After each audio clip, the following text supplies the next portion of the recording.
بە تەختەی کوان کەلوپەلێکی تازە بەرهەم دێنێت.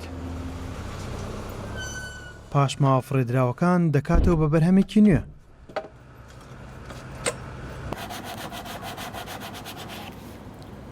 من ماوەی چەند ساڵەکەم کارەکەم تەختەی کۆن وەرئەگرم پاکیانەکەم و چاکیانەکەم شی لێ دروستەکەم بە پێی داواکاریەکان بۆ نمونە سیستەمە کورسیە مێزە تەپڵەکە ئەوەی کە داوا بکرێ من لێرە دروستی یەکەم.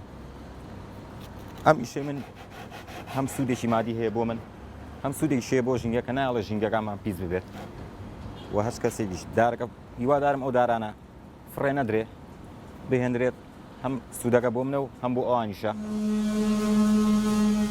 دەستڕەنگینەکەی بۆتە هۆکاری دابینکردنی بژێوی ژیانی.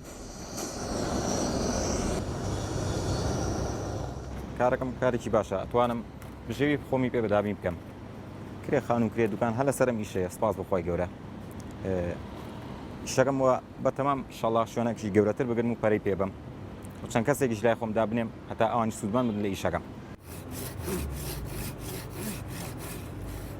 هیوادارم ئەم ئیشەی منیش بێتە پاڵپشتێک بۆ گەنجانی شارەکەم کە بەکەم ڕازی بن ئینشاڵڵا بە زۆر ئەگەن. منیش بیدایەت هەروە بووم.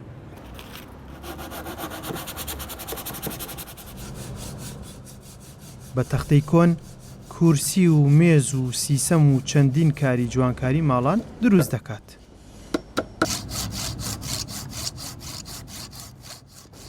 پیشەی دەست لە هەموو قۆناغێکدا کارێکی گرنگە و جێگەی بایەخی هاوڵاتیانیشە.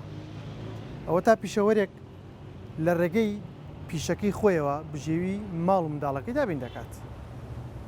ئەحمەد ئیسماعیل گەلی کوردستان سلێمانی.